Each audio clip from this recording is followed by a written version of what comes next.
안녕하세요. 사회혁신 역량 교과 프로그램 전자정보를 수강한 이한비, 최윤형, 강기원입니다. 만나서 반갑습니다. 먼저 이 프로젝트를 완성하기 위해 저희 팀원들 모두 크리스마스 연휴까지 열심히 회의하고 자료도 만들었는데 이렇게 좋은 성과를 낼 수 있어서 뿌듯하고 또 팀원분들과 도움을 주신 최정현 교수님께 감사하다는 인사를 드리고 싶습니다. 사회혁신 역량 교과 프로그램에 참여하면서 제 주변의 크고 작은 사회 문제에는 무엇이 있는지 많이 살펴볼 수 있게 되었고, 이러한 사회 문제를 직접 저희의 아이디어로 해결해 나간다는 점에서 큰 보람과 성취감을 느낄 수 있었습니다. 또한 학부에서 배운 다양한 이론적인 지식들을 실제 사회 문제 해결에 창의적인 방식으로 적용시켜 나가면서 행정학도로서의 식견이 넓어진 것 같습니다. 네, 본 수업을 통해 4차 산업혁명 기술의 발전과 디지털 전환 시대 도래에 따른 국정운영 체계 변화에 대한 이해를 제고하는 데 도움을 받았습니다. 앞서 설명한 프로젝트도 이러한 과정에서 나온 결과물이라고 생각합니다. 따라서 앞으로도 기술의 변화에 뒤처지지 않기 위해 기존에 없는 좋은 아이디어 등을 제시하면서 수업에서 배운 것처럼 사회적으로 도움이 되기 위한 고민이 필요함을 알 수 있었습니다. 네, 본 프로젝트는 우리나라의 모든 청각장애인, 더 나아가 청각장애인 분들과 소통하고 있는 모든 분들에게 필요합니다. 이러한 점을 인정받아 KPS 활용 디지털 사회혁신 아이디어 공모전에서 과학기술정보통신부 장관상을 받을 수 있었던 것 같습니다. 따라서 기회가 된다면 계속 과기부와 소통하면서 이러한 서비스를 발전시킬 수 있도록 하고 싶습니다. 더 나아가 개인적으로도 사회 문제에 대한 관심을 계속 가져가면서 사회에 이바지할 수 있도록 노력하고 싶습니다. 사회혁신 과목을 통해 앞서 말씀드린 바와 같이 많은 인사이트를 얻을 수 있었습니다. 여러분들도 사회혁신 과목을 통해 많은 것을 느끼면 좋을 것 같습니다. 감사합니다. 청각장애인과 세상에 있는 플랫폼 들어보고 싶지 않으십니까? 여러분께 소리 소개해드리도록 하겠습니다. 여러분, 저를 봐주시겠습니까?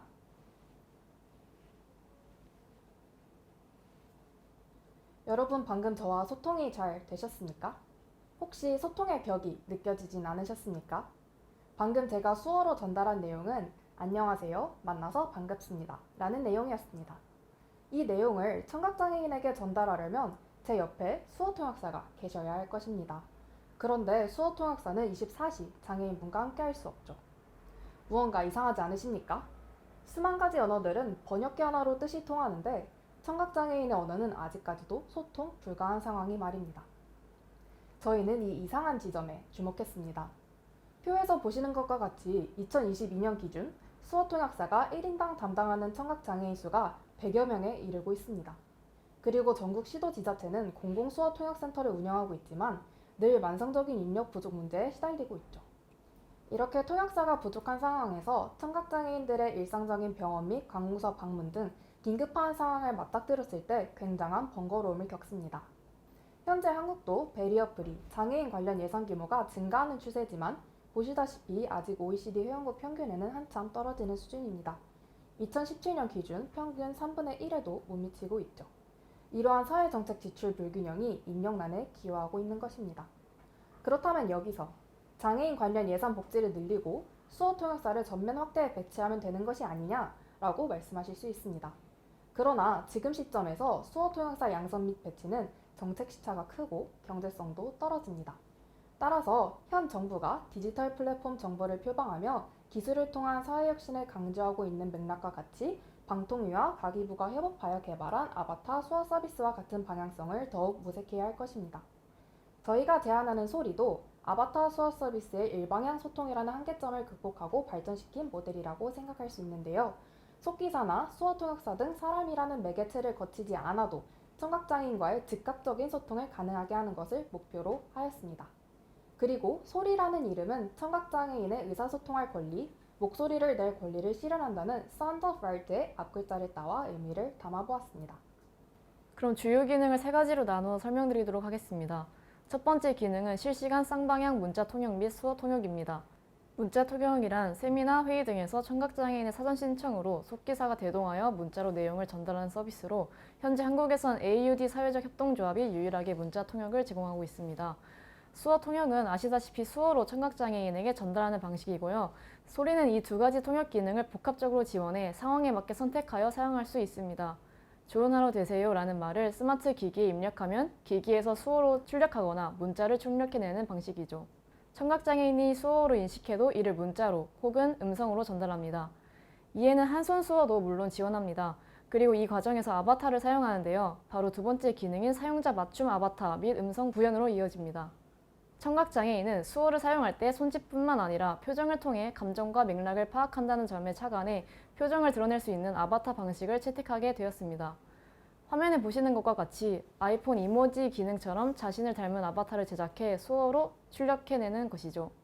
또한 음성학습 AI를 이용해 청각장애인의 수어를 음성으로 출력할 때 청각장애인의 실제 목소리를 구현해내는 방안도 마련했습니다.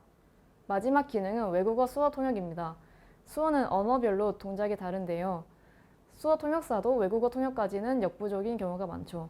따라서 저희는 다양한 번역 플랫폼의 기술을 활용해 소리의 비장애인의 음성, 문자, 수어를 인식시키면 해당 언어의 음성, 문자, 수어로 번역되어 출력되는 방식 또한 제안하는 바입니다.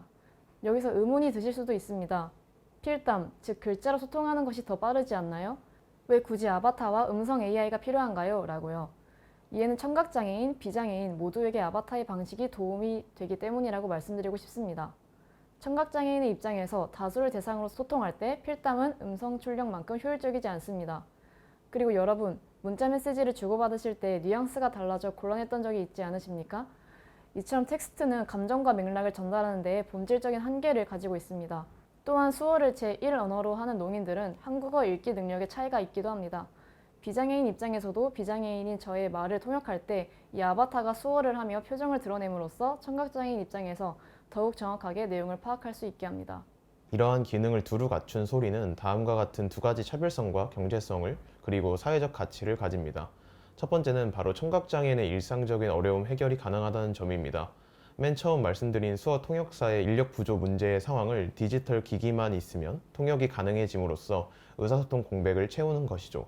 외국어 수어 통역도 지원하고 있기에 이는 국내뿐만 아니라 해외에서도 적용 가능해집니다. 두 번째는 소리의 강점인 사용자 맞춤형 실시간 쌍방향 소통입니다. 이는 교육 접근성 또한 더욱 높일 수 있을 것으로 기대됩니다.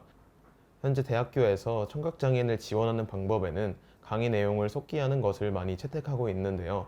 이 방법도 좋지만 소리가 함께한다면 교수와의 즉각적인 질의응답은 물론 학우 간의 토론 및 토의의 쌍방향적 의사소통이 더욱 원활해질 것입니다. 현재 중앙정부와 지자체는 교육, 관광, 정보 제공 등의 목적성을 지닌 수많은 공공 앱을 출시해 왔습니다.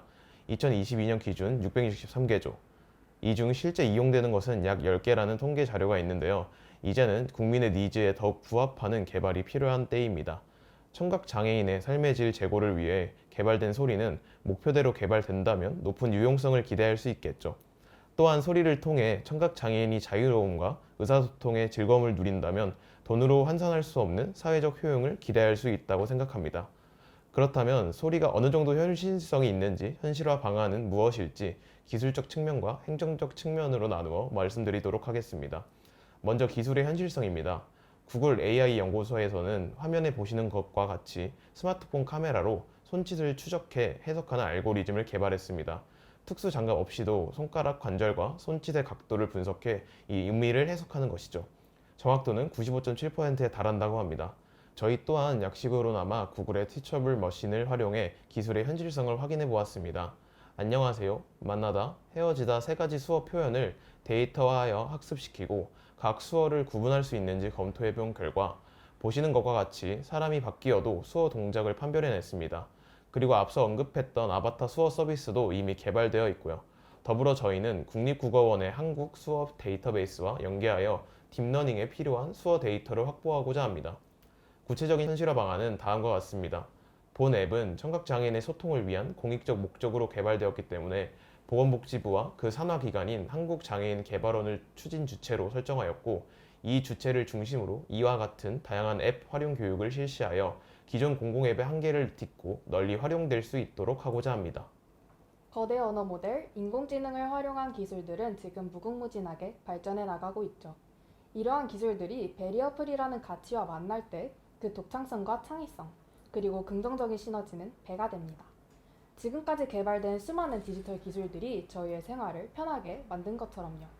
이제는 이 기술들은 손에 꼭 쥐고 시선은 주위를 둘러봐야 할 때입니다. 도움이 필요한 그 누군가는 없는지 따뜻한 시선으로요. 이제는 각종 드라마에서 주인공이 수어를 하며 소통하는 감동적인 장면과는 작별 인사를 해야 될지도 모르겠습니다.